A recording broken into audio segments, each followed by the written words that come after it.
And we are recording on Wednesday, October 25th, 2023 at 4:07 p.m. Eastern Time with the one, the only Dr. Cole, who's been on here twice before, I think, maybe three times. Um, the one, not your brilliant medical career. That's not it. The one thing I always think about is I think the first time we talked, I started telling you how the reason I always think of, you were talking about, I don't know, like farm animals. And I thought of how they call it a social media feed and how it just makes me always think of just like little piggies at a trough. Like, don't look at anything. Don't look at where your tax money's going. Don't look at the NSA. Don't worry about anything. Just come on, little piggy. Look at Kim Kardashian. That's what I always think of when I think of you is I had that enlightenment talking to you. So I don't know what that means. I don't know what maybe that's just my own ego. I'm so smart. But guys, I think it is in the description. Please go follow him on Twitter. I am permanent banned from Twitter, and God knows what I'll be banned from next. And Dr. Cole is going full alpha in that I have on my favorite cozy sweater, and he comes in here straight out of the LL Bean catalog with just, I mean, out of like a framed picture, looking just the cozy. He is the definition of autumn weather right now. So I figure by law, I think I just have to sign over the podcast and give it to you because you have alphaed me in my own arena. I think we're just in different wardrobes for the day, but both comfortable. So I Hell think yeah. you're looking good too, my friend. Thank you, sir. Well, Dr. Cole, how are you doing, man? Staying strong, fighting the fight, and up against it all still. And just like you, won't quit telling the truth no matter what. So doing okay. Enjoying a couple days home before travels again, and teaching wherever I can still. Recently been up in Alaska, Western New York, heading to Texas, Florida, DC, Oklahoma, Romania, Croatia, London. Wherever they want to hear the truth, I go. How are you seeing it? Because now, if October 2023, we're what 3.5 years into this thing, done a little longer. How are you seeing it in terms of, we've been kind of, I know I have at least. I've been the annoying cheerleader the whole time of, the dam's gonna break eventually, and it's like 3 years in, and I'm like, any day now. How are you seeing it as someone who is versed in this, who, actually studies this at the, physiological level?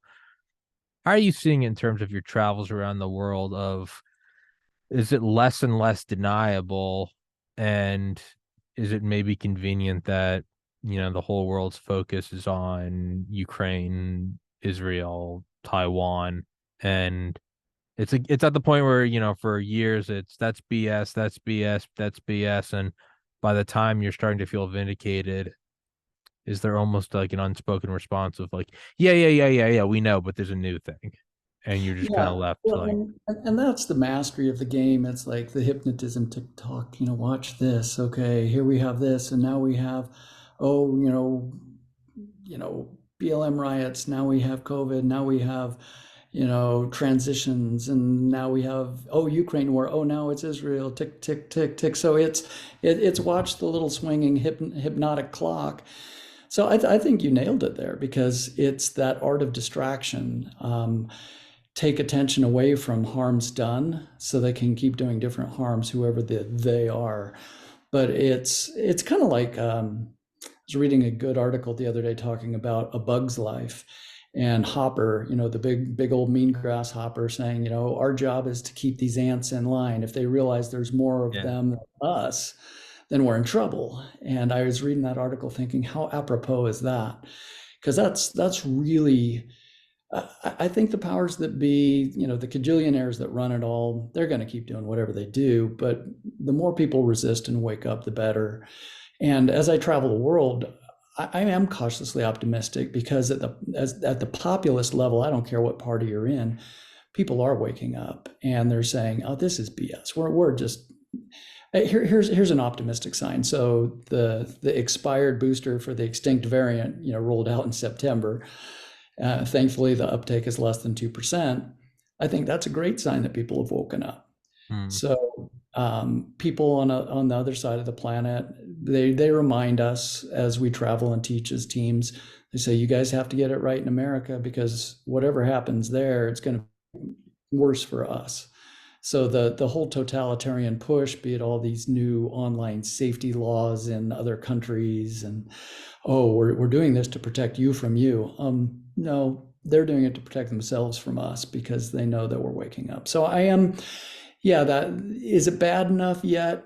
I don't know, but I see, and maybe I'm in silos and preaching to the choir at times, but I'm still I'm still optimistic for freedom, and that flag behind you, my friend. You know, that's why I do this. It's why we all do this. I've lost just about everything in the process, and I'll still keep doing it. So yeah, that's where I guess I'm an eternal optimist as well. So Sure.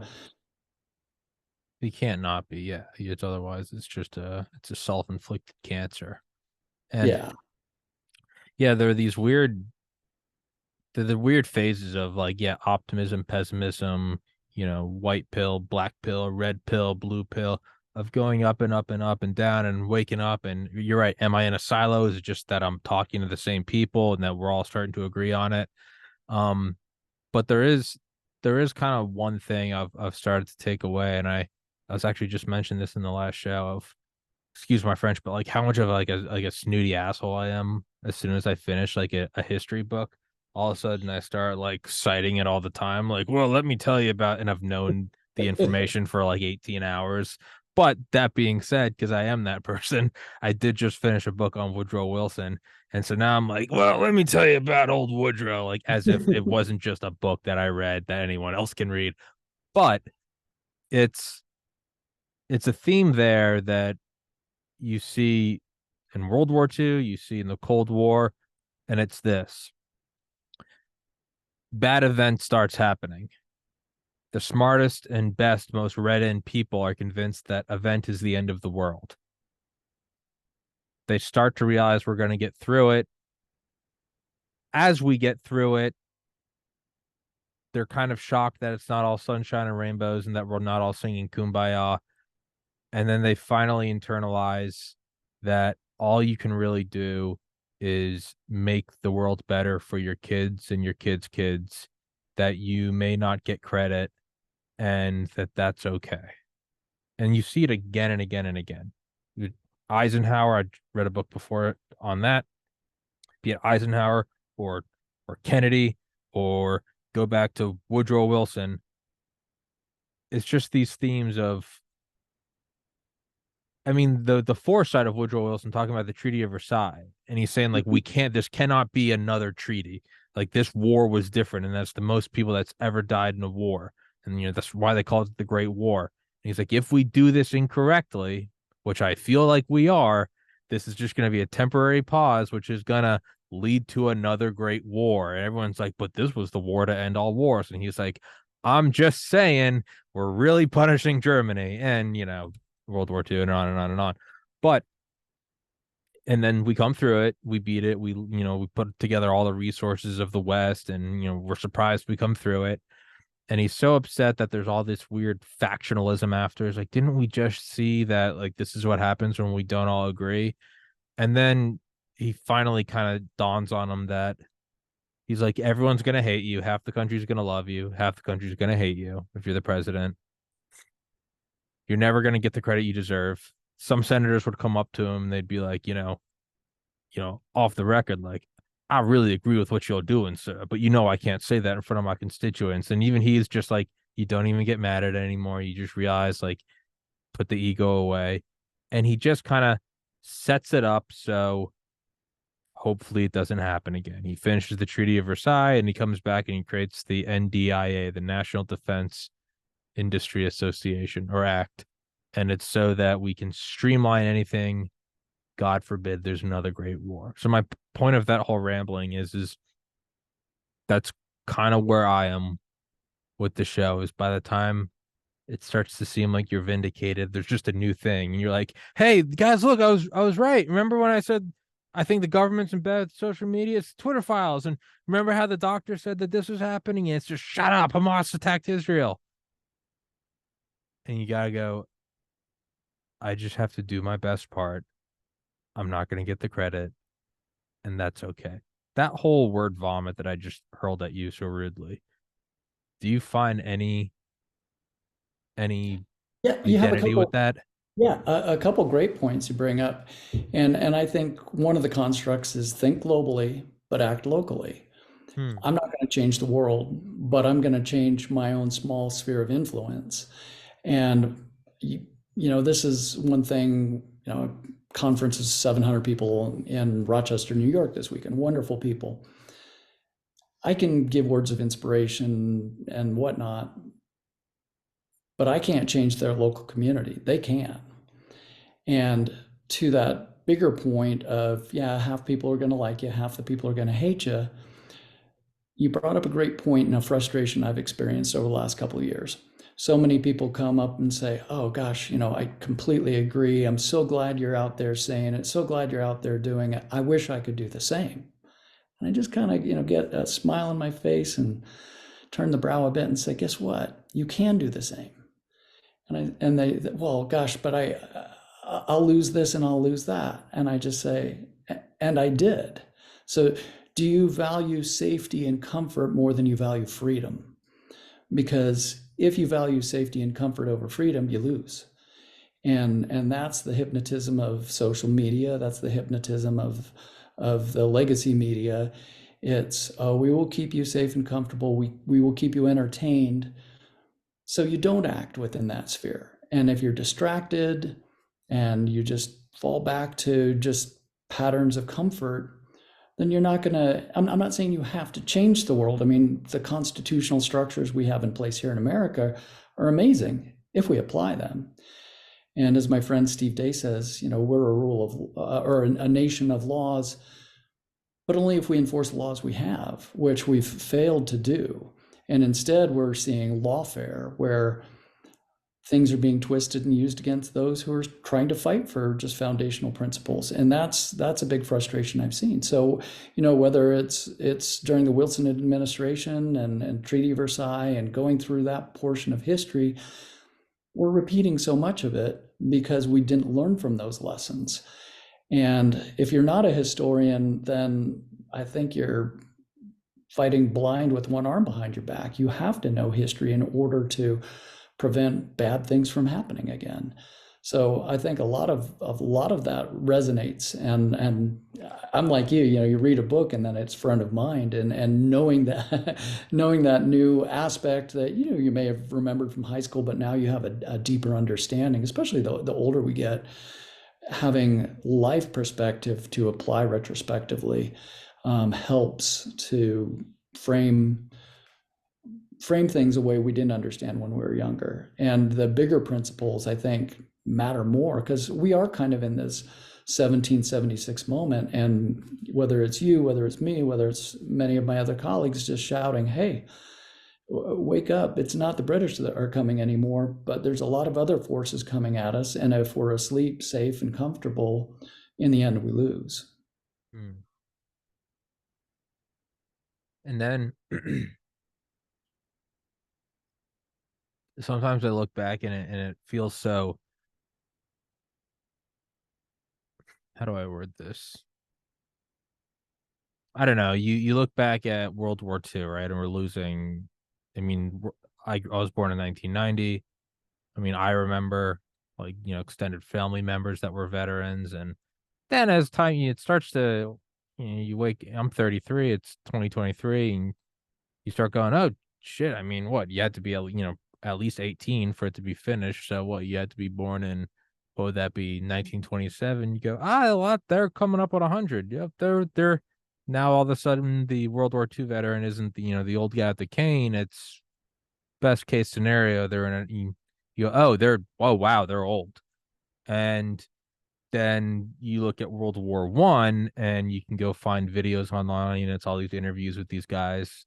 But all the interviews are in the 70s and they're Mm-hmm. the old guys. And I go, oh, those are the World War II guys I grew up with.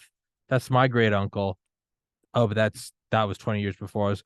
My point is in my mind, there seems to almost be this like once you go back a certain point, there's almost this abstraction. and I don't know how to put it into words of where it just seems over there. It seems less, it pulls at you less. But, reading this book, and it's Woodrow Wilson's giving this speech in front of all these headstones over in France, and he's choking up while he's giving it, and all the women are crying, and all the veterans are there, and they're all cheering him on, and they're saying like, "You're one of us, Mr. Wilson. You're a soldier too." And he comes back, and he's in like a Model T, and it just seems so distant, and they're never again, and it's the peace to end all pieces, and you look at it and you're like, yeah, it just started up again immediately. Like, what was the point of any of that?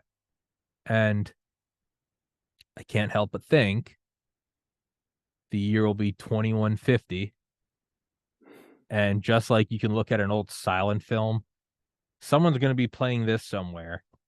Like, looking at us the same way we look at guys with top hats and monocles. And they're going to be like, what's the point? Why did you guys even do it's so far in the past now? But if somebody in the future like reached back to me and said it to us right now, be like, what are you talking about? This is the world I live in. This is the people I love. Like, people I know and love are getting injured by this thing. Why would I do it any differently? Like, And does that make sense? that's so important because again, if you don't study history, and that's why what you do is important, and that's why commemorating those, and I agree with the abstraction. I think that's part of the safety and comfort is we have a generation or two that hasn't had to experience the discomforts of war. We haven't had this generational unified conflict against something so precarious to our existence that we're all vigilant and willing to sacrifice. And so that lack of a national sacrifice, we have the banksters that manipulate the economic system, so people think that the economy is great. We have media that mind numbs people, but someone in 2150, may look back and say, "Oh man, you guys, how did you live in that era that you guys were in? It was such an intellectual melee that you were trying to fight and live in. You were up against AI and up against people's manipulation of information."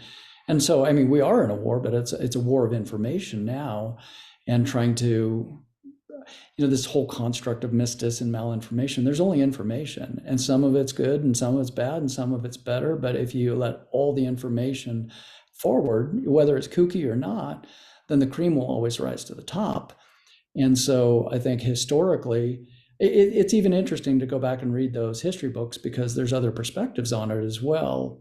And a lot of our history is becoming whitewashed, and history itself is the greatest weapon of all, because history can be either a tool. I mean, it could be a sword. It can be a wheel. What are the greatest inventions? The wheel, the sword? No, it's history, because you can shift history to shape narrative, and history can eventually just become fantasy if it's whitewashed in ways that others want to do. So I think that's important in terms of understanding history as a tool, but history as a teacher. And so what we're doing now matters to the next generation's next generation. And so if we don't participate in history, then it gets whitewashed away. And then people don't have those foundational principles to stand on to make our societies better. So, yeah, I mean, abstract maybe, but you have to think in abstractions as well, because even much of what we learned in our history classes in high school was changed. So you have to project forward, but you certainly have to solidify what you understand from the past. There's also a really cool humility in history, Oh right? yeah. Of you look back at pictures of like your parents. I look back at a picture of my parents in like the 70s or the 80s, and I'm like, what in God's name? But then this, like, I just had dinner with my parents the other night, and it's just like they just had their like 38th wedding anniversary. It's just like still in love, and you're like, oh, they're so like wise and smart. And then and then I see like a bunch of guys and girls I went to high school with, and they've all got little toddlers and stuff, and then I have the I have the weird life where I feel I'm like a weird goblin observing them because I do a podcast by myself in like an apartment, and I'm just like looking at them living normal lives, and I'm like, it's so unique. But like I'm looking at them and going back and forth, and then you can start to see threads of them talking on Facebook, and they're like, does anyone else think that these Zoomers, this Gen Z, like none of them are ever thinking, and you see people comment like their face is just stuck in their phone, and all I'm thinking is like, I was 16 when I saw you projectile vomit because you drank too much of your dad's vodka you stole, and like, and then you're just watching it in real time of like we're morphing into like this new generation. There's no respect. None of them want to read a thing. And even now at 33, I mean, at what point did I start reading books? Like me 10 years ago would have punched me for being a nerd. And it's it's funny, but it also starts to, when I see like a Zoomer, like a 15-year-old, I don't get this existential fear of like, oh, it's going to hell in a handbasket. I'm like, no, in 15 years he's probably gonna have a kid talking about whatever's in generation A. And looking back at history, you go, oh, we're gonna make it too.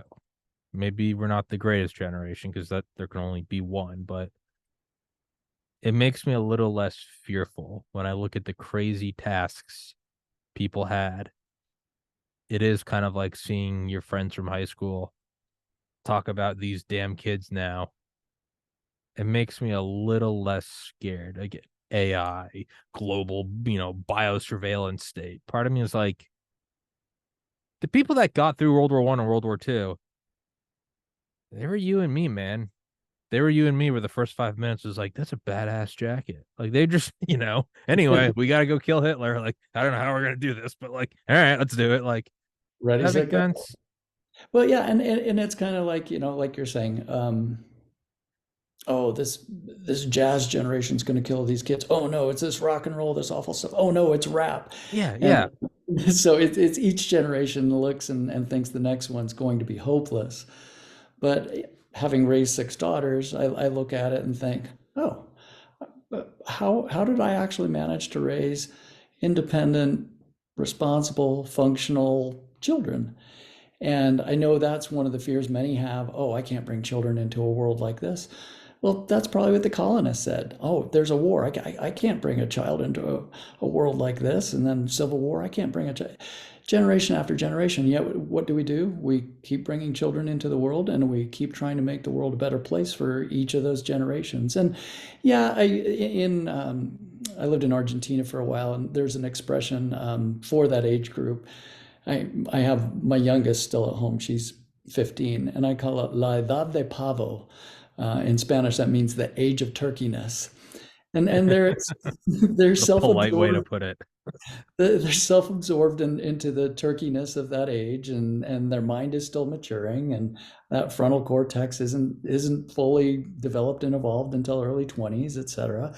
So I look at it again with a hopeful optimism that okay, they've got hard things ahead too. And I think we're going to go through some rocky times in the next year or two, and financially, obviously, with the world unrest in so many regions of the world right now. Obviously, that's going to happen. But where can we have the greatest impact? Well, within our circle of influence, a handful of friends, a handful of children are learning from those parents that when we were younger, like, oh, mom, dad don't know anything. Now we're like, oh, my parents are wise. Oh yeah. And so you go through that evolution. I think it's just human nature. Whatever the technology is surrounding us, human nature is still human nature, and we're trying to adapt to this environment in which we find ourselves and these newer technologies. And this amazing that we're sitting here a country apart and having a great conversation. I still have this optimism that we can learn from our elders, learn from history, but act with decency and act with motivation and act with an optimism for a better generation. And I think being involved in our communities in whatever way we can, whether it's volunteering, whether it's helping out others in need, yeah, that's just, I think, the nature of decent human beings. Mm. I saw, was it last night or 2 nights ago? It was like I don't even know. What was like the first way to record sound? Is that a phonograph? Is that what it is? Where it's like a was Oh like yeah, where they cylinder were of wax or etching it on the something? cylinders. Yeah. Yeah, and it's from like it's like 1888 or something. You hear the guy's like muffled voice. He's like, on this day, March 5th, like eight 1888, like the year of our Lord. You see him, and it's all professional. And he goes, Mary had a little lamb whose fleece was, or whose fuck. He goes, fuck. And then he stops. He goes, Mary had a, and then it finishes. Oh, And that's had you awesome. excise that one part, I'm not just saying it just for vulgarity's sake, it would just sound like the most you see like old people in like, fast films on like the deck of the Titanic, and you're like, yeah, you can't relate to it. They've got huge hoop dresses on. But in that moment of just you can actually tell he's like because this is like advanced bleeding edge technology, and he just ruined part of like the most valuable. Right? It's like if you went up to the space station and forgot your camera, you'd be like, "Oh no!" Like I'm in so much right. They launched the Hubble, and part of it was messed up. Like Yeah, you can wrong feel. ones. Oh, Oops. you can. Yeah, you can feel. He's probably just like my dad is gonna punch me in the face, and like in every comment is the same. Like I have never felt like more close to somebody in the past than now, just because of that little tiny thing. And like back to the humility is that one thing of it's so easy to fall into the I have an air conditioner and a high fidelity microphone and a 4K camera and I'm talking to Dr. Cole and it's going on the internet and you were doing it on one computer. I'm looking at a second computer. I texted it to you on a third computer and it's Woodrow Wilson, blah blah blah. But at the same time, it's not at all different. And I guess for me, I guess I think I think I got so pessimistic during the pandemic that I really did start to convince myself that this whole situation was different. Like I would look at my friends having kids and I was just thinking, like, what are you doing? Like it's clearly the end of history. It's a biosurveillance state. They're shutting down every post they don't like. Like it is the end. But now it's like 2 years later, Rumble's grown like 10,000 fold. It is getting out. I don't know. I don't even know. I don't think I even have a question here. I think I'm just kind of like venting to you as free therapy that I'm just Well, and I think sometimes there's big gifts in failure, and that humility of realizing, okay, we're doing new things. I think recognizing how much, yeah, things were screwed up the last 3 years, and it was I think, a failed effort on the powers that be part to control us in a way. We're getting some optimistic rulings from the courts finally. The wheels of justice grind slowly, but grind fine. And so I think this hope of having a constitutional republic and three branches of government trying to keep each other in check is a good thing. So as we look at these weird 3 years that some people allowed to happen, allowed to divide us, it was a societal failure on the part of the powers that be. But I think we're getting a gift from it in the sense that, to the earlier part of the conversation, people are waking up and saying, okay, wait a minute. There are things I value that you aren't going to take away from me. And I'm not going to acquiesce to absurd demands. I'm not going to participate in a police state. I'm not going to participate in restricted speech. I will build alternate economies. I will build alternate technologies. I will engage in those new economies and technologies. If you're going to take this away, we're a very creative people. And so not losing hope is important. Seeing, okay, what questions do I remember most from tests in high school? It's the ones that I got wrong. So I failed at that question, but went back and learned from it. So I think learning from this flash, these couple of years, yeah, they were miserable for a lot of people, but it's a flash in the pan in the long arc of time. And so I think looking at the longer arc of time and realizing, okay, blip on the radar, let's move forward from this bad step, this societal failure, and do better things because of it. And hopefully we all will have a long enough memory. I think most people at this point will, to say, I'm not participating in that silliness again, this absurd overreach that was attempted. But this is where, in that light, I think we have to remain vigilant as well, because I think the powers that be failed at this and failed at that. We won in the longer term. In the short term, we're miserable. But if we aren't vigilant and aware, what are they going to try to sneak in next? So I think that's kind of a philosophical lesson in that construct that you laid forth there. Do you think there's any value in the lack of struggle? Like, do we I actually want to get to? I mean, obviously, war is horrible. I mean, I sure, understand sure. that. Nobody wants that. No, no, no. There's nothing. Any general that ever comes away with it, they always say something along the lines of like, "That was stupid." So I'm obviously world peace good, but is there any? Do we want to get to a point of no struggle or no friction? Is that death? Is that like a is that a flatlining of I was what? gonna I was gonna throw that line in. Sounds flatline to me. Gotcha. Well, you came on here with the jacket, and you took my thunder, so I had to pull that telepathy on you. But is it something like that where I think struggle is critical for growth.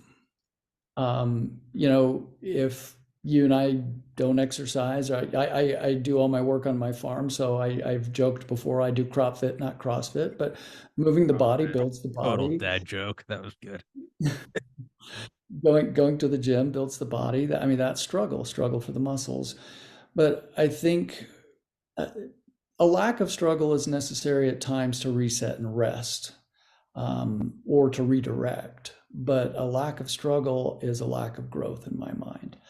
So I think the greatest struggles in life have led to the greatest inventions, and the greatest struggles have led to accomplishing things we never thought we could. So it's not that we don't need respites. There are days where like, oh, I'm so sick of doing this. I'm tired. And you just say, okay, well, that's life in your body saying, okay, the struggle isn't over, but the time to rest is here, so that you have more energy going forward. So I don't think having waypoints along the way to stop and rest is a bad idea. I think it's necessary for mental health or physical health, but at the same time, the greatest challenges bring the greatest growth. Hmm. And I know I clearly have like no respect for my guests as I just veer off into like my own like existential terrors and stuff Oh, that are we could do this for 4 or 5 hours. I yeah, enjoy it. I'll I do think this. free-form thinking is a sign of intelligent minds. So I Just enjoy this kind of conversation. all right, perfect. You didn't have a choice. I've been meditating every day since 2008. And some people will I've been lifting weights every day since 2003. I lift weights every day because if I don't exercise, I get wildly depressed. The Sure. muscle building is just a side effect. I meditate every day because if I don't, I have chronic anxiety. So when people are like, "You're so disciplined," I'm like, "No, I'm not. I am just trying so hard to avoid a black hole of mental health." Um, but per that, I guess philosophical questioning of is what is it like? We Wilson to now to Caesar to 10,000 years in the future on a starship. You always have the struggle. You're never going to hit the apex or the peak. There's never a moment where it's all good. It seems to just be lessons on top of lessons woven into one another. Whether I say I have 10 bananas, I give two to Dr. Cole, how many bananas does Tommy have left? Or if I say I have 5 oranges and you take four, how many do you have, or how many do I have left? Right? Where it's still math, subtraction, addition. We're just using different fruit. There is no whether it's my powdered wig and my musket or my laser on the far side of the moon, it's all there's different window dressings, there's different fruit, but it's the same lessons underlying it to the point where at a certain point do you start to accept that we are in some sort of teaching ground or Mhm. training ground? Is this? And I don't think that this is at odds with religion at all. I to me it starts to become undeniable that you look back and you go, you knew you were in college because everyone told you you were in college. You applied to it, you had 4 years, and you got out of it. But if you didn't know you were in college, how long would it take you to realize that you were in some sort of you'd be like, I don't know, man. Every day we wake up, we go to campus and we all learn something and we want to do well and we don't want to fail. What is this? Do you guys think we're on like some sort of training ground? Someone would be like, you're an idiot. But I think if you talk to enough people, they'd be like, it does feel like we're perpetually, and if you don't do well, you got to retake it. It feels like when whether it's organic chemistry or physics or, you know, ancient literature, it does seem like we're learning something, and I don't know what it is. Is that what this is? And when I say this, I mean the fact that there is not nothing. There is like conscious, there is a sensation of something. Well, and I think I like this construct because there is this greater consciousness, and whatever socio religious philosophical framework you want to frame it in, there is this greater connection. And I think, whether you've done, whether it's psilocybin or ketamine, when you get into this mind space where Mhm. you realize, oh, time disappears, and then you feel this greater connection to everybody else. I think that's, one of the societal struggles is, whether it is, the first caveman or the laser on the other side of the moon, all the technology in the world doesn't matter if we don't learn how to find this connection, person to person, soul to soul, humanity to humanity. And I think this is where we end up with these global conflicts, is the fact that sometimes we're not philosophical enough to realize, okay, so you're going to live your life differently than me, but what's the harm in that?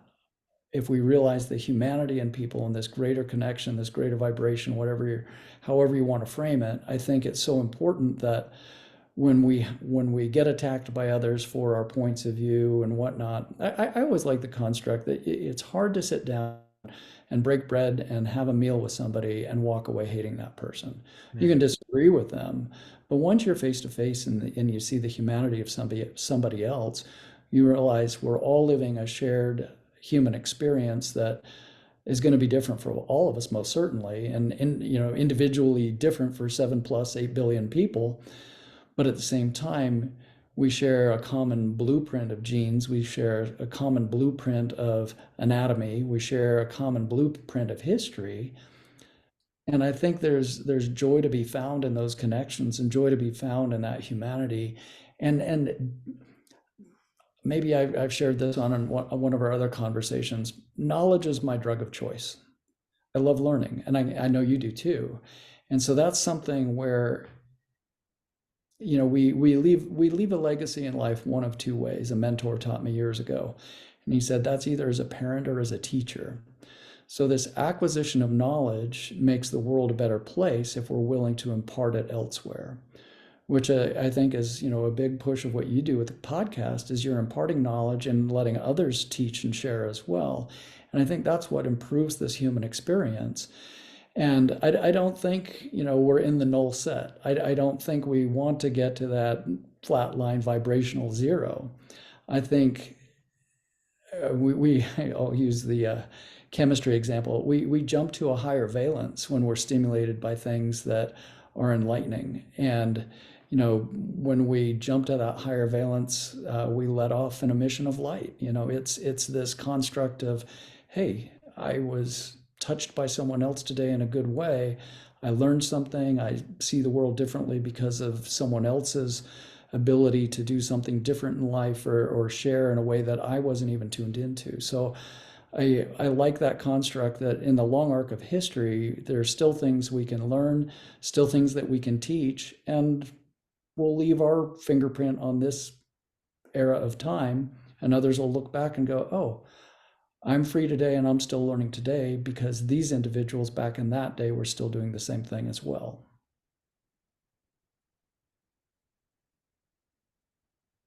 Sometimes I just get this, like, I don't know why, but for a couple of years after my brother, I mean, it makes sense. It kind of, like mortality. Like for a couple of years after my brother died, I just Mhm. hated flying. I would get shit faced to fly. I couldn't do it. I was just, no matter what, I'll be like, oh, here we are, we're a mile off the ground, we're 2 miles off the ground, and I would just, and then it kind of just stopped one day, and it's been gone since. And if it ever creeps back up, you're sitting there, and all of a sudden you look down, and you're like, "Whoo, we are above the clouds right now." I've just always gotten lost in, like, I got something to do.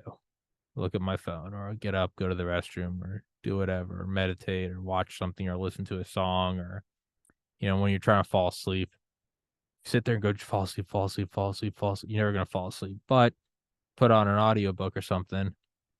You're listening to it, and next thing you know, you're waking up. There's never the moment where you realize it happens. It just, if you walk along the path, it's like what they say about meditating, like a mantra or something like Om Mani Padme Hum. Mhm. Say it's like walking upstairs with your hand on a railing, going through the cloud level on a mountain. They're like, you can't see anything but the stairs right in front of you and right behind you. But you just keep going up on the stairs, and then all of a sudden you come through the clouds and you look back, and there's never a moment that you were in the clear, but that's the point of mantras. My point of all that is saying is, sometimes I'll just get struck with these moments of terror. I'll be like, man, I really am just like a monkey. Like, it almost is like a bad acid trip. Like, I won't be able to not.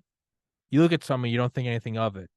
But some days I'll just, like, I'll look at, like, ears and noses, and I'll, and I can feel like the air being breathed in, and the sun and the clouds, and I'm just like, this is too much, man. Like, this rock is spinning, and oh God, what is this? And I could have an aneurysm at any moment, and what if hell's real? And it just, all this, and then it kind of eases back to some sort of peace where I just go home.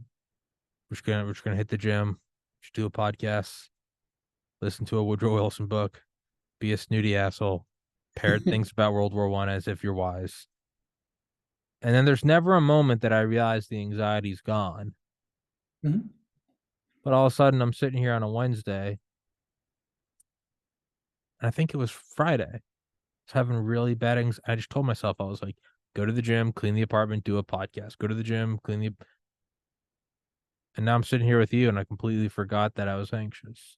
Do you ever have anything like that where not a not a an underhanded softball question? Hey, have you ever had anxiety? Yeah, what you mean? What do you like food and water too? I don't mean like that. I mean, but do you ever have just the moments where you just try not to freak, or do I need a straight jacket? No, what you're telling me is you're human.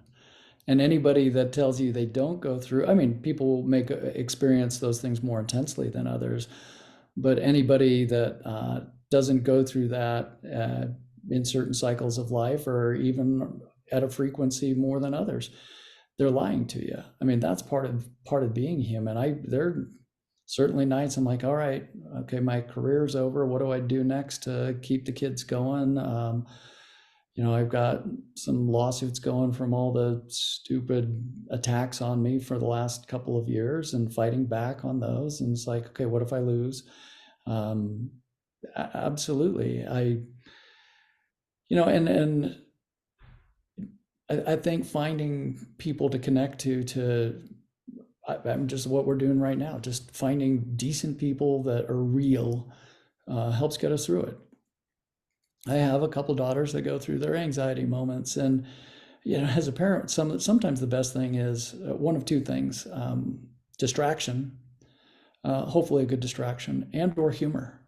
I Hmm. think humor just diffuses certain parts of our fight or flight response. Go back to just that functional reptilian brain in us and say, okay, deep breath in, deep breath out. That's all I have to do, and get out of some of our neurochemical, biochemical pathways that evolve certain ways for reasons. We all have them, and then we get the option in that fight or flight how we're going to respond. And so sometimes anxiety is a fight or flight response with no one to fight and nowhere to flee to.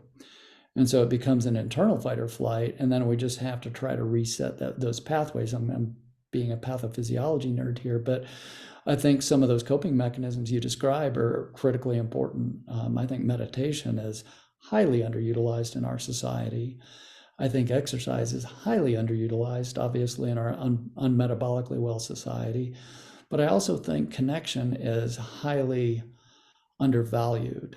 And we've seen that the less connection one has, the younger people die, Hmm. unfortunately. And so I think a bigger epidemic than some virus that wasn't as bad as advertised, a bigger epidemic is loneliness in our society. So I think, having that ability to connect to people, having that ability to share struggle, share anxiety, share experience, so we realize, oh, I'm just a real human too, going through what other people are going through, and knowing that you can do those things and get through it, reassures me, and vice versa, that we can have that connection and community and say, okay, he or she got through it, I can do it too. And or if you don't think you can, they know you can. And just having that encouragement from others, I think, is also reassuring that, okay, they made it through this. They went through worse of a hell than I did. And I don't want them to experience what I have, or vice versa. Let's help each other out. So yeah, what you're describing is you're human. And I think that's real. I like to imagine you're like a bank teller. I have like a gun and I'm like, you're not gonna call the cops, and you're like, Tommy, listen, you're a human, as your hands just under the table pressing the silent alarm. You're like, Tommy, you're a normal human person. You're just texting, you're like, he needs to be committed ASAP. Yeah, but then like there is a, and it's so hard to get to meditation. It's so, at least with exercise, it is underutilized. But man, you could go down to gyms in the first floor. You go down there and you go do some pull-ups, push-ups, sit-ups, bench press, curls. You get it moving 5 minutes, 10 minutes, 15 minutes. Doesn't matter how cranky you are, how anxious you are. There's a moment when you start to, forehead, kind of feel it on your sternum, lower back, start to get like a little moist. You just a little, you're awake. And there's always just that. It's like when coffee starts to set in, you're like, okay, like I'll always do like a loud clap, and it's just my sort of like unspoken way of telling myself to just nut up. Just like, all right, let's grow a pair. Let's do it. Let's just go get it. Um, at least that's like reproducible with the gym. I found with and maybe I just suck at meditation or prayer. Oh, you and me both. I mean, that's hard for me. I struggle just I It's can tell you so have a busy mind just like me, but trying to calm all the circuits. I think some people are I like Thich Nhat Hanh, where he would do yeah, a walking meditation yeah. and have the mantra, but to be in a movement, but in a Mhm. purposeful movement. Because some people, I mean, try to put me in a lotus position and sit still. I mean, I like to joke, as a dad, you can't spell dad without ADD, or ADD without dad. It is so hard for me to sit still. So I think this construct that here's the only way you can meditate. I think it's good to learn from others that, hey, here's how I meditate, or here's how I meditate, and trying to get that mind as clear as possible. I think is a great construct, um, and it does put everything else in the periphery, but I'm like you. Ask me to do 1,000 things on the farm today. As long as I got the energy, I'll go get them done. But ask me to sit still for 15 minutes or 30 minutes and just zone. My mind's racing because I've got things to do. So I understand that completely. I'm not saying it's not a good thing and a good discipline and a good practice. It's a great practice. I think discipline of mind leads to discipline of life and discipline of body. So I think it's awesome that you do it. Oh, I'm with you. I have an inverted mind where it's not like, oh, let's be lazy. For me, I'm like, I look at meditation as like, I'm like, that's the hard one. I'm like, I'm gonna go do the easy shit. It's like, what's the easy shit? I don't know, go do a couple hundred push-ups, listen to a book, clean the apartment, do 2 interviews, like uploaded, looked at all the different revenue streams and try to graph it on, what are the realistic modes of growth for this show, and looking at past things and trying to extrapolate into the future, all the while cleaning the apartment. And it's like, what? What's the hard one? I gotta go. I mean, I'll go look at like the spot on the couch where I sit and meditate, and I'll be like, oh shit. Like they're like, what do you have to do? "Oh, I'm gonna sit down with a blanket and be quiet." But it's very daunting to me. And there's an Alan Watts quote though, where he's like, you can't settle the mind. To settle a busy mind is like using a flat iron to calm down rough water, in that all you're going to do is disturb it all the more. And it's like, so what do? You do nothing. Well, how do you do nothing? And it's like, therein lies the secret. It just happens. But when I can get it quiet, and the walking, I used to do that in college, like after like an exam or something at the end of a long week of grinding. That's what I would do, is I would take what normally was a 10-minute walk. I would take like a 45-minute, and I would just, I mean, truly like 1 foot kind of in front of and you can very much so get into this rhythm of just, yeah, moving. But I found if I can really start to slow it down and stop making statements in my mind. Here I am. I'm Tommy. I'm a human and I'm sitting here on the couch. No, no, no, no, no. Like, remove that. Like that. Hmm. I think I'm Tommy. I think you're Dr. Cole. Hmm. I think we're doing a podcast. But I've also, I had a dream last night where I was explaining to some attractive girl on a sailboat about how awesome my old dog Oscar was, and how like I was so happy he's still alive. I put on Oscar 3 years ago, but that was sure as hell. That was I was telling right there. I'm like, oh, let me tell you about this dog. That wasn't real at all. So is this real? And it makes me think of, I used to have this on my laptop in college, and I found it again the other night, and I saved it. By Sri Niz Maharaji. And if you want, we can kind of wrap it up with this one. The seeker is he who is in search of himself. Give up all questions except one. Who am I? After all, the only fact you are sure of is that you are. The quote I am unquote is certain. The I am this is not certain. Struggle to find out what you are in reality. To know what you are, you must first investigate and know what you are not. Discover all that you are not: body, feeling, thoughts, time, space, this or that. Nothing, concrete or abstract, which you perceive can be you. The very act of perceiving shows that you are not what you perceive. The witness is not what is witnessed. The clearer you understand on the level of mind you can be described in negative terms only, the quicker will you come to the end of your search and realize that you are the limitless being. This is being with God. I may have to have you screenshot that and text to me. That's Like, beautiful. That's beautiful. nothing you can know can be you because you're knowing it. Well, what about that thought that well, that can't be you either. And Hmm. the slower, growing up Roman Catholic, you always have this idea of cathedrals and Jesus on the cross and stained glass windows, and I'm like, that's God, versus when I'll really pray and get quiet I think that's a representation, a manifestation of God.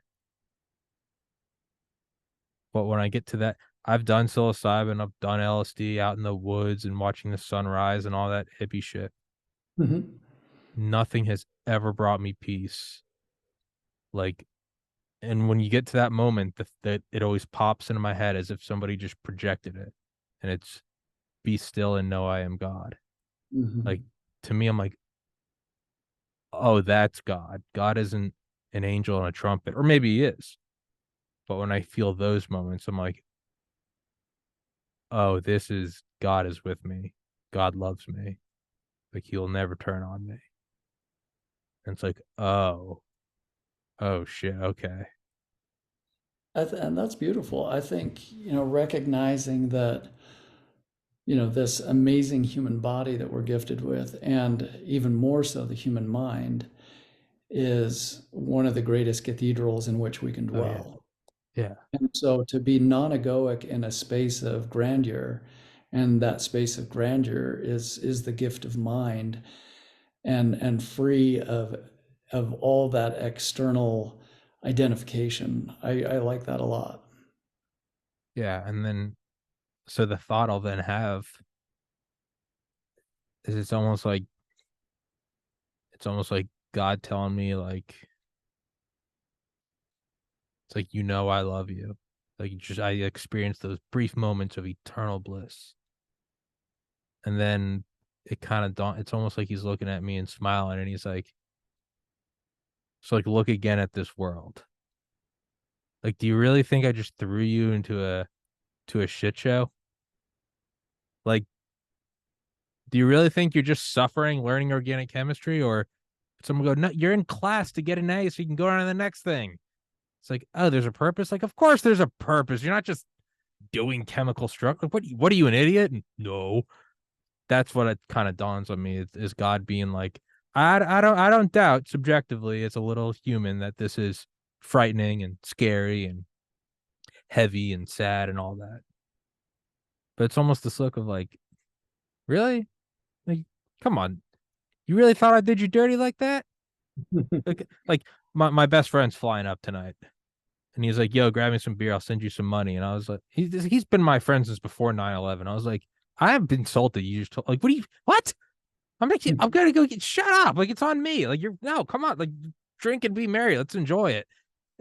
I almost get that feeling from God of like looking at me like, you really thought I'd do you dirty like that? You really thought I was gonna throw you into some biosurveillance, Fauci driven hell? You thought I was gonna? I'm like, no, I didn't. He's like, you really thought I was gonna do you dirty? Like, I'm like, no, I'm sorry, I didn't. It's like, come on now. But I think what you bring up is a great point, is when we get into those moments of higher connection and higher bliss, and you see that we're amazing beings, that we're amazingly, um, what is the line? Fearfully and wonderfully made.